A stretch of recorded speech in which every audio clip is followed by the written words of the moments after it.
ಎಲ್ಲರಿಗೂ ನಮಸ್ಕಾರ ಸ್ನೇಹಿತರೆ. ಯಶಸ್ಸಿಗಾಗಿ ಸಾಗರದ ಆಳಕ್ಕೆ ತಲುಪಿ ತಮ್ಮದೇ ಆದ ದಾರಿಯನ್ನ ನಿರ್ಮಿಸಿಕೊಳ್ಳುವ, ಪ್ರಪಂಚದ ನೋವನ್ನೆಲ್ಲ ತನ್ನೊಳಗೆ ಇಟ್ಕೊಂಡು ಮುಗುಳು ನಗುವ ಮುಖವಾಡ ಧರಿಸುವ, ಶಿಸ್ತಿನ ಸಿಪಾಯಿಯಂತೆ ಕಾಣುವ, ಆದರೆ ಹೃದಯದಲ್ಲಿ ಪ್ರೀತಿಯ ಮಹಾಸಾಗರವನ್ನೇ ಬಚ್ಚಿಟ್ಟುಕೊಂಡಿರುವ ವ್ಯಕ್ತಿಗಳೇ ಮೀನರಾಶಿಯವರು. ಮೀನರಾಶಿಯ ಬಂಧುಗಳೇ, ನೀವು ಈಗ ನೋಡ್ತಾ ಇರುವ ಈ ವಿಡಿಯೋ ಆಕಸ್ಮಿಕವಾಗಿ ನಿಮ್ಮ ಮುಂದೆ ಬಂದಿಲ್ಲ. ನಿಮ್ಮ ಜೀವನದ ಅತ್ಯಂತ ನಿರ್ಣಾಯಕ ಘಟ್ಟದಲ್ಲಿ ನಿಂತಿರುವ ನಿಮಗೆ ನಿಮ್ಮ ಇಷ್ಟ ದೇವರು ಅಥವಾ ನಿಮ್ಮ ಗುರುದೇವರು ಒಂದು ಪ್ರಮುಖ ಸಂದೇಶವನ್ನ ನೀಡಲು ಬಯಸಿದ್ದಾರೆ. ಇಷ್ಟು ದಿನ ನೀವು ಅನುಭವಿಸಿದ ನೋವು, ಅವಮಾನ, ಕಷ್ಟಗಳಿಗೆ ಪ್ರತಿಫಲ ಸಿಗುವ ಸಮಯ ಬಂದಿದೆ. ನಿಮ್ಮ ಜೀವನದ ದಿಕ್ಕು ಯಶಸ್ಸಿನ ಉತ್ತುಂಗಕ್ಕೇರುತ್ತದೆ ಅಥವಾ ಮತ್ತೆ ಪಾತಾಳಕ್ಕೆ ಕುಸಿಯುತ್ತದೆ. ಈಗ ನಿಮ್ಮ ಭವಿಷ್ಯವನ್ನ ನಿರ್ಧರಿಸಲಿವೆ.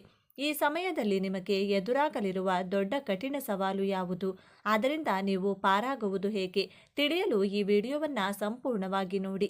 ಏಕೆಂದರೆ ಇದು ನಿಮಗಾಗಿ ಬಂದಿರುವ ದೈವಿಕ ಸಂದೇಶ.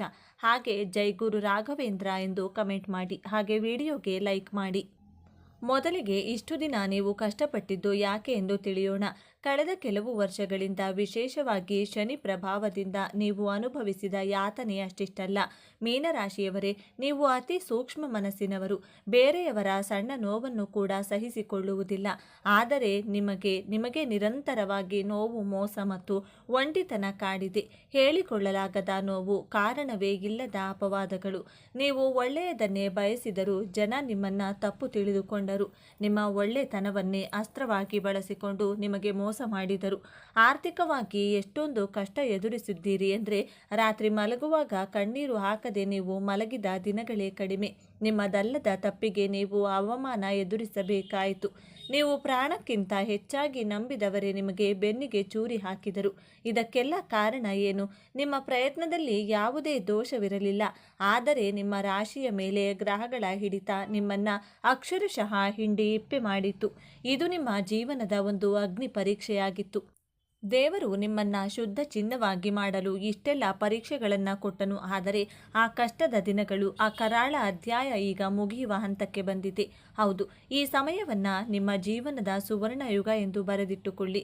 ನಿಮ್ಮ ರಾಶ್ಯಾಧಿಪತಿಯಾದ ಗುರುಬಲದ ಸಂಪೂರ್ಣ ಕೃಪೆ ಮತ್ತು ನೀವು ಪಟ್ಟ ಶ್ರಮಕ್ಕೆ ಶನಿ ಮಹಾತ್ಮನು ಈಗ ಪ್ರತಿಫಲವನ್ನ ನೀಡಲು ಸಿದ್ಧನಾಗಿದ್ದಾನೆ. ನಿಮ್ಮ ಜೀವನದ ಪ್ರತಿಯೊಂದು ಕ್ಷೇತ್ರವೂ ಹೇಗೆ ಅದ್ಭುತವಾಗಿ ಬದಲಾಗುತ್ತದೆ ಎಂದು ಈಗ ಒಂದೊಂದಾಗಿ ನೋಡೋಣ. ಮೊದಲನೆಯದಾಗಿ, ನಿಮ್ಮ ವೃತ್ತಿ ಜೀವನ. ಎಷ್ಟೋ ದಿನಗಳಿಂದ ಒಂದೇ ಜಾಗದಲ್ಲಿ ಕೂತು ನಿಮ್ಮಲ್ಲಿರುವ ಪ್ರತಿಭೆಗೆ ಮತ್ತು ಜ್ಞಾನಕ್ಕೆ ತಕ್ಕ ಬೆಲೆ ಸಿಗಲಿಲ್ಲ. ಎಷ್ಟೇ ಪ್ರಾಮಾಣಿಕವಾಗಿ ದುಡಿದರೂ ನಿಮಗೆ ಪ್ರಶಂಸೆ ಸಿಗಲಿಲ್ಲ.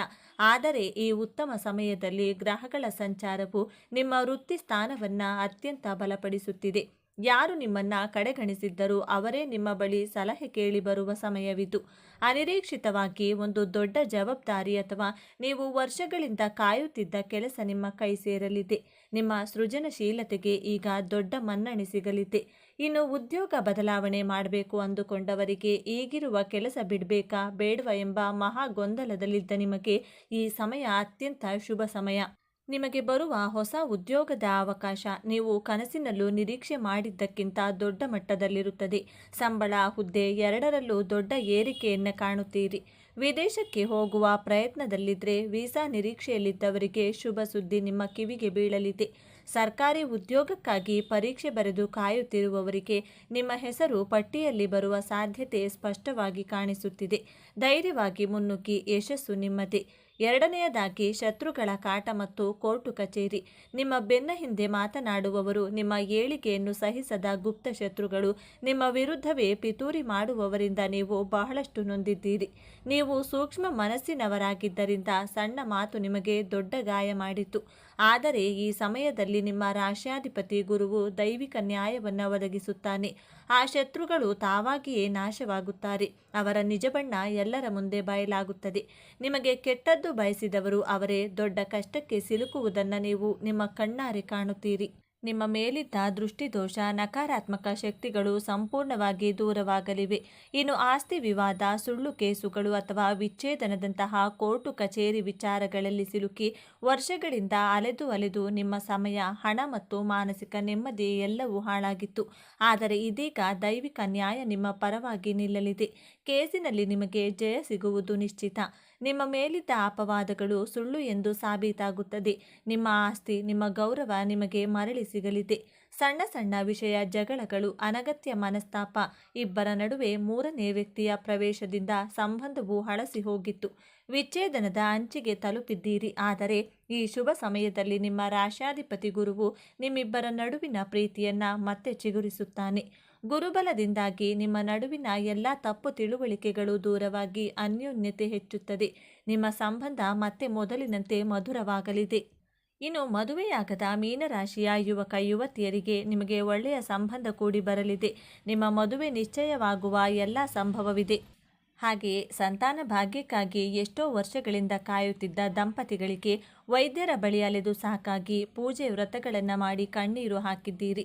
ನಿಮ್ಮ ಈ ನೋವಿನ ಕಣ್ಣೀರಿಗೆ ಈಗ ಬೆಲೆ ಸಿಗಲಿದೆ.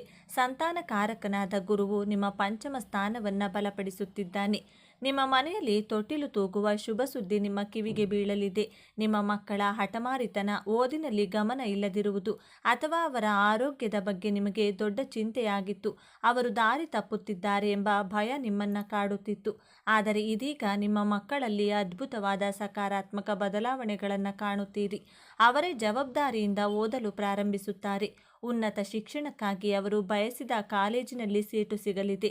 ಅವರ ಆರೋಗ್ಯದಲ್ಲಿ ಚೇತರಿಕೆ ಕಂಡು ಅವರ ನಡವಳಿಕೆಯಲ್ಲಿ ಸಕಾರಾತ್ಮಕ ಬದಲಾವಣೆ ಕಂಡು ಸಮಾಜದಲ್ಲಿ ನಿಮಗೊಂದು ಹೆಮ್ಮೆ ಮತ್ತು ಗೌರವವನ್ನು ತಂದುಕೊಡುತ್ತಾರೆ. ನಿಮ್ಮ ಚಿಂತೆ ದೂರವಾಗಲಿದೆ. ಇದು ಅತ್ಯಂತ ಪ್ರಮುಖವಾದ ಬದಲಾವಣೆ. ನೀವು ನಂಬಿ ಕೊಟ್ಟ ಸಾಲ, ನಿಮ್ಮ ಒಳ್ಳೆಯತನವನ್ನೇ ಬಳಸಿಕೊಂಡು ಆಪ್ತರಿಗೆ ಕೊಟ್ಟ ಹಣ ವಾಪಸ್ ಬಾರದೆ ನೀವು ಮೋಸ ಹೋಗಿದ್ದೀರಿ. ಆ ಹಣ ಇನ್ನೇನು ಬರುವುದೇ ಇಲ್ಲ ಎಂದು ನೀವು ಕೈ ಚೆಲ್ಲಿದ್ದೀರಿ. ಆದರೆ ಈಗ ಯಾರು ನಿಮ್ಮಿಂದ ಹಣ ಪಡೆದಿದ್ದರೋ ಅವರೇ ನಿಮ್ಮನ್ನು ಹುಡುಕಿಕೊಂಡು ಬಂದು ನಿಮ್ಮ ಹಣವನ್ನು ವಾಪಸ್ ಕೊಡುವ ಚಮತ್ಕಾರ ನಡೆಯಲಿದೆ.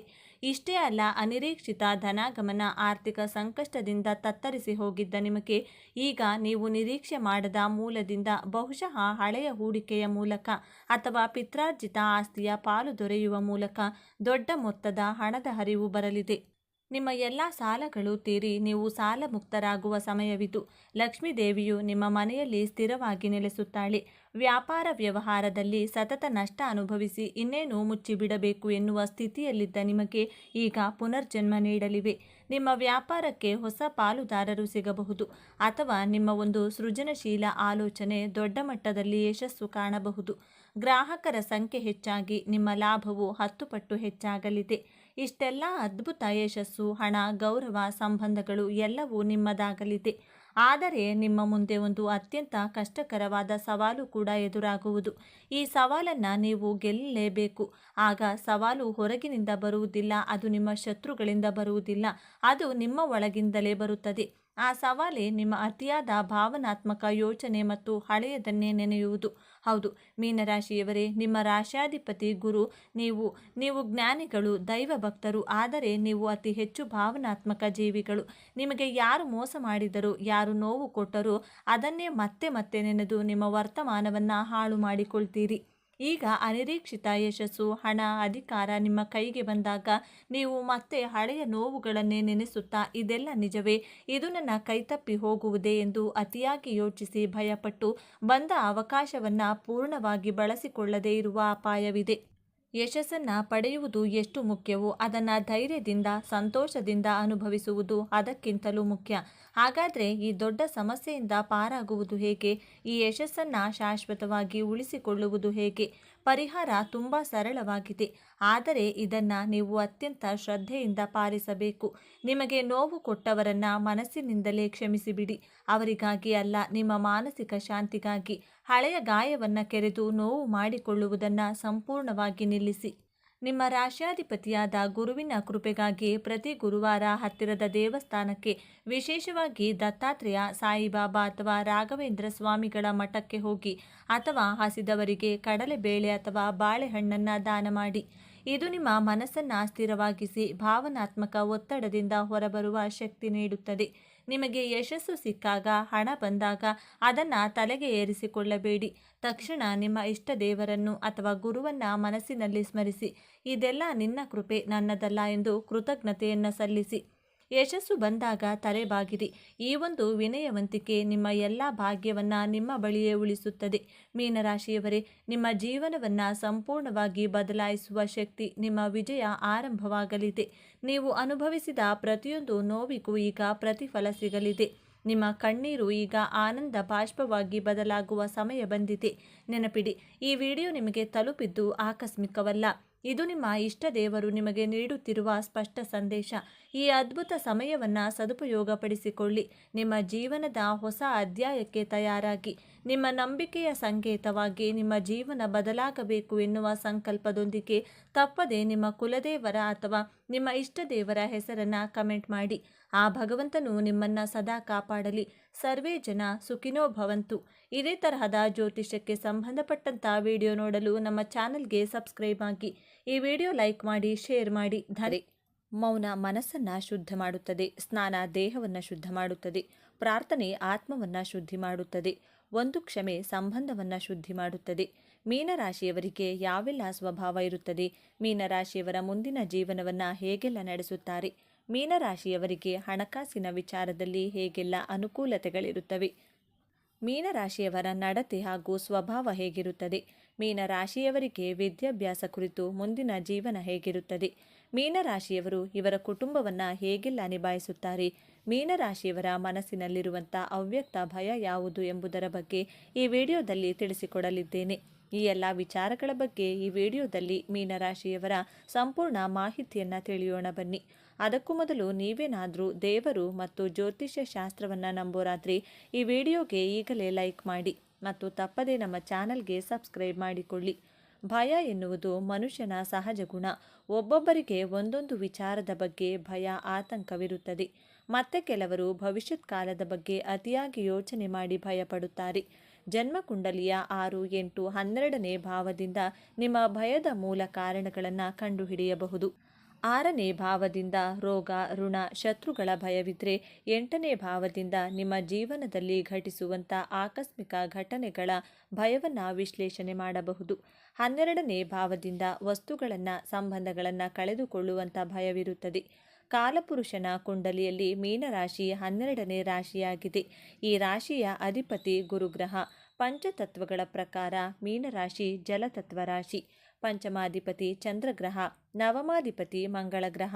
ಗುರುಗ್ರಹ ಎಂದರೆ ಜ್ಞಾನಕಾರಕ, ಸಂತಾನಕಾರಕ, ಧನಕಾರಕ, ಆತ್ಮವಿಶ್ಲೇಷಣೆಗೆ ಕಾರಕ, ಜವಾಬ್ದಾರಿಗಳಿಗೆ ಕಾರಕ ಗ್ರಹ. ಚಂದ್ರಗ್ರಹ ಎಂದರೆ ಮಾತೃಕಾರಕ, ಭಾವನೆಗಳಿಗೆ, ಭಯಕ್ಕೆ ಕಾರಕ ಗ್ರಹ. ಮನಸ್ಸಿನ ಗುಪ್ತ ಚಿಂತನೆ, ಮನಸ್ಸಿನ ಚಂಚಲತೆಗೆ ಕಾರಕ ಗ್ರಹವಾಗಿದೆ. ಮಂಗಳ ಗ್ರಹ ಶಕ್ತಿ, ನೇತೃತ್ವ, ಕ್ರೋಧ, ಹಠ, ನಿಷ್ಠೆ, ಸಾಹಸಕ್ಕೆ ಪ್ರತೀಕ ಗ್ರಹ. ಜಾತಕದಲ್ಲಿ ಈ 3 ಗ್ರಹಗಳು ಬಲವಾಗಿದ್ದರೆ ಜಾತಕದವರು ಹೆಸರು, ಕೀರ್ತಿ ಗಳಿಸಿ ಆನಂದಕರ, ಸಂತೋಷಕರವಾದಂತಹ ಜೀವನವನ್ನು ನಡೆಸುತ್ತಾರೆ. ಯಾರ ಜಾತಕದಲ್ಲಿ ಈ 3 ಗ್ರಹಗಳು ಶತ್ರು ಕ್ಷೇತ್ರ, ನೀಚ ಕ್ಷೇತ್ರಗಳಲ್ಲಿ ಸ್ಥಿತವಾಗಿದ್ದು ಚಂದ್ರಗ್ರಹ ನೀಚ ರಾಶಿ, ಮಂಗಳ ಗ್ರಹ 12ನೇ ಭಾವದಲ್ಲಿ ಸ್ಥಿತವಾಗಿದ್ದರೆ ಜೀವನ ಬಹಳ ಆತಂಕ, ಕಷ್ಟಕರವಾಗಿರುತ್ತದೆ. ರಾಶ್ಯಾಧಿಪತಿ ಗುರುಗ್ರಹವಾಗಿರುವುದರಿಂದ ಜಾತಕರು ಹೆಚ್ಚು ಜ್ಞಾನವಂತರಾಗಿರುತ್ತಾರೆ. ಬೇರೆಯವರ ಮಾತುಗಳನ್ನು ತಾಳ್ಮೆಯಿಂದ ಆಲಿಸಿ ತಮ್ಮ ಮಾತುಗಳನ್ನು ಗಂಭೀರವಾಗಿ, ಬಹಳ ಮೃದುವಾಗಿ ಮಾತನಾಡುತ್ತಾರೆ.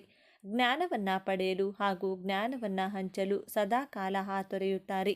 ಪ್ರತಿಯೊಂದು ಪ್ರಾಣಿ ಪಕ್ಷಿಗಳ ಬಗ್ಗೆ ದಯೆ, ಅನುಕಂಪವನ್ನು ತೋರಿಸುತ್ತಾರೆ. ಗುರುವಿನ ಆಶೀರ್ವಾದದಿಂದ ಎಂತಹದ್ದೇ ಕಠಿಣವಾದಂತಹ, ಜಟಿಲವಾದಂತಹ ಕೆಲಸವಾಗಲಿ, ಜ್ಞಾನವನ್ನೇ ಆಗಲಿ ಅತಿ ಸರಳವಾಗಿ ಕಲಿಯುತ್ತಾರೆ. ಕಷ್ಟಕರವಾದಂತಹ ಕೆಲಸ ಕಾರ್ಯಗಳನ್ನು ಸರಳವಾಗಿ ಮಾಡುವಂತಹ ಕಲೆ, ಜಾಣ್ಮೆ ಉಳ್ಳವರು. ಪಂಚಮಾಧಿಪತಿ ಚಂದ್ರಗ್ರಹವಾಗಿರುವುದರಿಂದ ಸಂಗೀತ, ಸಾಹಿತ್ಯ, ಕಲೆಯಲ್ಲಿ ವಿಶೇಷ ಆಸಕ್ತಿ ಉಳ್ಳವರು. ಮನಸ್ಸು ಬಹಳ ಚಂಚಲವಾಗಿರುತ್ತದೆ, ಬಹಳ ಕೋಮಲವಾಗಿರುತ್ತದೆ. ಮೀನರಾಶಿಯವರು ತನ್ನ ಹಾಗೂ ತನ್ನ ಆತ್ಮೀಯರ, ಗೆಳೆಯರ ಜೀವನವನ್ನು ಸ್ವಯಂ ವಿಶ್ಲೇಷಣೆ ಮಾಡುತ್ತಾರೆ, ಸ್ವಯಂ ಆತ್ಮಮಂಥನ ಮಾಡಿಕೊಳ್ಳುತ್ತಾರೆ. ನವಮಾಧಿಪತಿ ಮಂಗಳ ಗ್ರಹವಾಗಿರುವುದರಿಂದ ಇವರು ಸಾಹಸಿ ಗುಣದವರು, ವೀರತ್ವ ಗುಣದವರು. ಮೀನರಾಶಿಯವರು ಮಲ್ಲಯುದ್ಧ, ದೈಹಿಕ ಯುದ್ಧ ಮಾಡುವುದಿಲ್ಲ. ಶಬ್ದಗಳಲ್ಲಿ, ಮಾತಿನ ಮೂಲಕ ಯುದ್ಧ ಮಾಡುತ್ತಾರೆ. ಬಹಳ ಬುದ್ಧಿವಂತರಾಗಿರುವಂತಹ ಕಾರಣ ಜಗಳದಿಂದ ಯಾವುದೇ ಸಮಸ್ಯೆಗಳನ್ನು ಸರಿ ಮಾಡುವುದು ಅಸಾಧ್ಯ ಎಂಬ ಕಾರಣದಿಂದ ಮಾತಿನ ಮೂಲಕ ಸರಿಪಡಿಸಿಕೊಳ್ಳುತ್ತಾರೆ. ಮಾತನ್ನು ತನ್ನ ಅಸ್ತ್ರವನ್ನಾಗಿ ಉಪಯೋಗಿಸಿಕೊಳ್ಳುತ್ತಾರೆ. ಯಾವುದೇ ಸಮಸ್ಯೆಗಳನ್ನು ಬಹಳ ಸಂಯಮ, ತಾಳ್ಮೆ, ಸಹನೆಯಿಂದ ಬಗೆಹರಿಸಿಕೊಳ್ಳುವಲ್ಲಿ ನಂಬಿಕೆ ಇಟ್ಟಿರುತ್ತಾರೆ. ಮೀನರಾಶಿಯ ಚಿಹ್ನೆ ಎರಡು ಮೀನುಗಳು ಒಂದಕ್ಕೊಂದು ಅಂಟಿಕೊಳ್ಳದ ಹಾಗೆ ಚಲಿಸುತ್ತಿರುವಂತಹ ಚಿತ್ರವಾಗಿದೆ. ಮೀನರಾಶಿ ದ್ವಿಸ್ವಭಾವ ರಾಶಿಯಾಗಿರುವುದರಿಂದ ನಿರ್ಧಾರಗಳನ್ನು ತೆಗೆದುಕೊಳ್ಳಲು ಒದ್ದಾಡುತ್ತಾರೆ. ಮೀನರಾಶಿಯವರು ಆಧ್ಯಾತ್ಮಿಕ ಜೀವನದಲ್ಲಿ ಹೆಚ್ಚು ದೃಢವಾದ ನಂಬಿಕೆ ಉಳ್ಳವರು. ಮೀನರಾಶಿಯವರು ತನ್ನ ಜೀವನ ಸಂಗಾತಿಗೆ ಹೆಚ್ಚು ಪ್ರಾಮುಖ್ಯತೆ ಕೊಡುವವರು. ಕರುಣೆ, ದಯೆ, ಕ್ಷಮಾಗುಣ 12 ರಾಶಿಗಳಲ್ಲಿ ಹೋಲಿಸಿದರೆ ಮೀನರಾಶಿಯವರಿಗೆ ಹೆಚ್ಚಾಗಿ ಕಾಣಬಹುದು.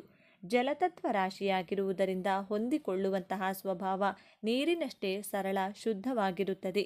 ಇವರ ವಿಚಾರ, ಮಾತನಾಡುವಂತಹ ರೀತಿ, ಯೋಚಿಸುವಂತಹ ರೀತಿ, ಇವರ ಕಾರ್ಯವೈಖರಿ, ಇವರು ನೋಡುವ ನೋಟಗಳಲ್ಲಿ ವಿಶೇಷತೆ, ಸರಳತೆಯನ್ನು ಕಾಣಬಹುದು. ಎಷ್ಟೇ ಕಷ್ಟಕರವಾದಂತಹ, ಕ್ಲಿಷ್ಟಕರವಾದಂತಹ ಕೆಲಸವನ್ನು ಕೊಟ್ಟರೂ ಕ್ಷಣ ಮಾತ್ರದಲ್ಲಿಯೇ ಅತಿ ಸುಲಭವಾಗಿ ಮಾಡಿ ಮುಗಿಸುತ್ತಾರೆ.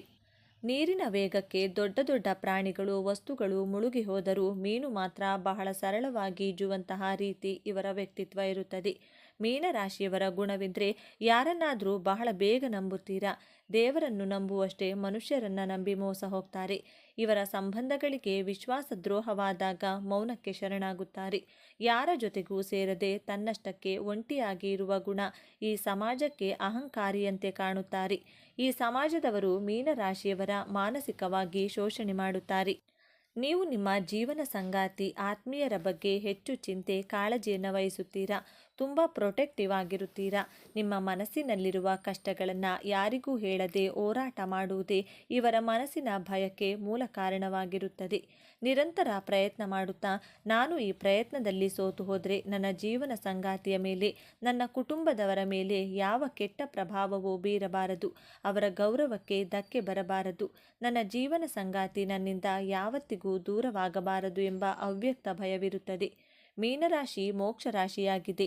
ಪ್ರೀತಿ, ಕ್ಷಮೆ, ಕರುಣೆಯ ಪ್ರತೀಕ ರಾಶಿ. ಈ 3 ಗುಣಗಳು ದೇವರಲ್ಲಿಯೂ ಇದೆ. ಬಲವಾದ ಕಾರಣಕ್ಕೆ ನೀವು ಈ ಭೂಮಿ ಮೇಲೆ ಜನಿಸಿರುತ್ತೀರಾ. ಭಯವನ್ನು ಬಿಡಿ. ನಿಮ್ಮ ಜೀವನದಲ್ಲಿ ನಿಮಗೆ ದ್ರೋಹ ಮಾಡಿದಂತಹ ವ್ಯಕ್ತಿಗಳಿಗೆ ನಿಮ್ಮ ಜೊತೆ ಇರಲು ಯೋಗ್ಯತೆ ಇರದ ಕಾರಣ ದೇವರು ನಿಮ್ಮ ಜೀವನದಿಂದ ಆ ವ್ಯಕ್ತಿಗಳನ್ನು ದೂರ ಮಾಡಿರುತ್ತಾನೆ. ಜನರನ್ನು ನಂಬುವ ಬದಲು ಪರಮಾತ್ಮನನ್ನು ನಂಬಿ ಧೈರ್ಯವಾಗಿ ಜೀವನ ಸಾಗಿಸಿ. ಈ ಮೀನರಾಶಿಯವರು ಬೇಗ ಈಸಿಯಾಗಿ ಎಲ್ಲರನ್ನ ನಂಬಿಬಿಡ್ತಾರೆ. ಹಾಗೆಯೇ ನಂಬಿ ಅಷ್ಟೇ ಬೇಗ ಮೋಸ ಹೋಗ್ತಾರೆ. ಇವರು ಈಸಿಯಾಗಿ ಪ್ರತಿಯೊಬ್ಬರನ್ನು ಇವರೆಲ್ಲರೂ ನಮ್ಮವರೇ, ಎಲ್ಲರೂ ನನ್ನವರೇ ಎಂದು ತುಂಬಾ ಪ್ರೀತಿಯಿಂದ ನಂಬಿಬಿಡ್ತಾರೆ. ಆದರೆ ಈ ರೀತಿಯಾಗಿ ನಂಬುವುದರಿಂದ ಇವರ ಜೀವನದಲ್ಲಿ ಇವರಿಗೆ ನಂಬಿಕೆ ದ್ರೋಹ ಅನ್ನೋದನ್ನು ಇವರ ಜೊತೆಯಲ್ಲಿದ್ದವರೇ ಮಾಡ್ತಾರೆ. ಅವರು ಯಾರಾದರೂ ಸರಿ ಅಥವಾ ಇವರಿಗೆ ಯಾರೇ ಸಿಗಲಿ ಅವರು ನಂಬಿಬಿಡ್ತಾರೆ. ಮೀನರಾಶಿಯವರನ್ನು ಯಾರಾದರೂ ಏನಾದರೂ ಚೆನ್ನಾಗಿ ಮಾತಾಡಿಸಿದರೆ ಸಾಕು, ಅವರನ್ನು ವೇಗವಾಗಿ ನಂಬ್ತಾರೆ. ಹಾಗೆಯೇ ನಂಬಿಸಿದ ವ್ಯಕ್ತಿ ಇವರಿಗೆ ನಂಬಿಕೆ ದ್ರೋಹ, ಮೋಸ, ವಂಚನೆ ಈ ಎಲ್ಲವನ್ನೂ ಸಹ ಮಾಡಿ ಹೊರಟು ಹೋಗ್ತಾರೆ. ಮೀನರಾಶಿಯವರು ನಿಮ್ಮ ಸ್ನೇಹಿತರ ಜೊತೆಗೆ ಸುತ್ತಾಡುವುದನ್ನು ಜಾಸ್ತಿ ಮಾಡ್ತಾರೆ. ಅಂದರೆ ನಿಮ್ಮ ಕಾಲಿನಲ್ಲಿ ಚಕ್ರ ಏನಾದರೂ ಇದೆಯಾ ಎಂದು ಕೇಳ್ತಾರಲ್ಲ, ಆ ರೀತಿಯಾಗಿ ಸುತ್ತುತ್ತಾರೆ. ಮೀನರಾಶಿಯವರು ಮೊದಲೇ ಓಡಾಟ ಮಾಡೋದು ತುಂಬಾ ಜಾಸ್ತಿ ಇರೋದ್ರಿಂದ ಇವರ ಫ್ರೆಂಡ್ಸ್ ಯಾರಾದರೂ ಸ್ವಲ್ಪ ಮಾತನಾಡಿದರೆ ಸಾಕು, ಯಾರಾದರೂ ಜೊತೆಯಲ್ಲಿ ಫ್ರೆಂಡ್ಸ್ ಆದರೆ ಸಾಕು, ಅವರು ಎಲ್ಲಿಯಾದರೂ ಹೋಗೋಣವೆಂದರೆ ಸಾಕು, ಇವರು ಆಗೋದಿಲ್ಲ ಎನ್ನುವ ಪ್ರಶ್ನೆಯೇ ಇಲ್ಲ. ಈ ರೀತಿಯಾಗಿ ಈ ಮೀನರಾಶಿಯವರು ಓಡಾಟ ಅನ್ನೋದನ್ನು ಜಾಸ್ತಿ ಮಾಡ್ತಾರೆ. ಅವರ ಕೆಲಸಗಳನ್ನು ಬಿಟ್ಟು ಫ್ರೆಂಡ್ಸ್ಗಳ ಜೊತೆ ಜಾಸ್ತಿ ಸುತ್ತಾಡೋದು ಮಾಡ್ತಾರೆ. ಅಷ್ಟು ಹೃದಯವಂತರು. ಮೀನರಾಶಿಯವರು ಇವರು ಕುಟುಂಬದವರಿಗೆ ಅಥವಾ ಯಾರಾದರೂ ಪರಿಚಯ ಆದರೆ ಅವರನ್ನು ನಂಬಿಬಿಡ್ತಾರೆ. ಅವರಿಗಾಗಿ ಅತಿ ಹೆಚ್ಚು ಹಣವನ್ನು ಖರ್ಚು ಮಾಡ್ತಾರೆ. ಯಾರಾದರೂ ಹಣವನ್ನು ಸಹಾಯ ಕೇಳಿದರೆ ಇವರಿಂದ ಎಷ್ಟಾಗುತ್ತೋ ಅಷ್ಟು ಸಹಾಯ ಮಾಡೇ ಮಾಡ್ತಾರೆ. ಈ ರಾಶಿಯವರಿಗೆ ಹಣಕ್ಕಿಂತ ಜನ ಮುಖ್ಯ ಎಂದು ನಂಬುತ್ತಾರೆ. ಮೀನರಾಶಿಯವರು ಹೆಚ್ಚು ಓಡಾಡ್ತಾರೆ ಎಂದರೆ ಖರ್ಚು ಜಾಸ್ತಿನೇ ಇರುತ್ತದೆ ಅಲ್ವಾ. ಹಾಗಾಗಿ ಈ ಮೀನರಾಶಿಯವರು ತಮ್ಮ ಖರ್ಚುಗಳ ಬಗ್ಗೆ ಸ್ವಲ್ಪ ನಿಯಂತ್ರಣ ಅನ್ನೋದನ್ನು ಇಟ್ಕೋಬೇಕು. ಈ ಮೀನರಾಶಿಯವರು ಇವರ ಜೀವನದಲ್ಲಿ ಸಾಧನೆ ಮಾಡಲೇಬೇಕೆಂದು ಹೋರಾಟ ಮಾಡೋದೇ ಜಾಸ್ತಿ. ಇವರು ಓಡಾಡ್ತಾರೆ ಅಂದರೆ ಇವರು ಸುಖ ಸುಮ್ಮನೆ ಖಾಲಿ ಪೋಲಿ ಬಿದ್ದು ಓಡಾಡಲ್ಲ. ಇವರು ತಮ್ಮ ಜೀವನದಲ್ಲಿ ಏನಾದರೂ ಸಾಧನೆ ಮಾಡಲೇಬೇಕು ಎನ್ನುವ ಗುರಿಯನ್ನು ಇಟ್ಕೊಂಡಿರ್ತಾರೆ. ಕಷ್ಟಪಟ್ಟು ದುಡಿಯಬೇಕು ಎನ್ನುವ ಆಲೋಚನೆ ಇಟ್ಕೊಂಡು ಒಂದು ಸ್ಥಳದಿಂದ ಇನ್ನೊಂದು ಸ್ಥಳಕ್ಕೆ ಹೋಗಿ ಕಷ್ಟಪಟ್ಟು ದುಡಿಯುವ ಮಾರ್ಗವನ್ನು ನೋಡಿಕೊಂಡು ಈ ಮೀನರಾಶಿಯವರು ತುಂಬಾ ಓಡಾಡೋದು ಮಾಡ್ತಾರೆ. ಹಾಗಾಗಿ ಇವರ ಜೀವನದಲ್ಲಿ ಸಕ್ಸಸ್ ಅನ್ನೋದನ್ನು ಬಹುಬೇಗ ಕಾಣ್ತಾರೆ ಎಂದು ಹೇಳ್ಬೋದು. ಒಟ್ಟಿನಲ್ಲಿ ಮೀನರಾಶಿಯವರು ತುಂಬ ಓಡಾಡ್ತಾರೆ, ಕಷ್ಟಪಟ್ಟು ದುಡಿತಾರೆ. ದುಡಿದ ಹಣವನ್ನು ಸ್ವಲ್ಪ ಸಹಾಯ ಮಾಡ್ತಾರೆ. ಉಳಿದ ಹಣವನ್ನು ಕುಟುಂಬಕ್ಕಾಗಿ ಮೀಸಲಿಡ್ತಾರೆ.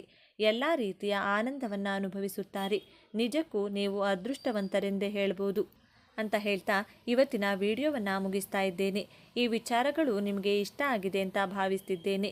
ಇಷ್ಟ ಆಗಿದ್ದರೆ ನಮ್ಮ ಚಾನಲ್ನ ತಪ್ಪದೇ ಸಬ್ಸ್ಕ್ರೈಬ್ ಮಾಡಿಕೊಳ್ಳಿ. ಈ ವಿಡಿಯೋಗೆ ಒಂದು ಲೈಕ್ ಕೊಡೋದನ್ನು ಮರಿಬೇಡಿ. ಈ ವಿಡಿಯೋವನ್ನು ನಿಮ್ಮ ಫ್ರೆಂಡ್ಸ್ ಆ್ಯಂಡ್ ಫ್ಯಾಮಿಲಿ ಗ್ರೂಪಲ್ಲಿ ಹೆಚ್ಚು ಶೇರ್ ಮಾಡಿ. ನಿಮ್ಮ ಅಭಿಪ್ರಾಯಗಳನ್ನು ತಪ್ಪದೇ ಕಮೆಂಟ್ ಮಾಡಿ. Thank you friends.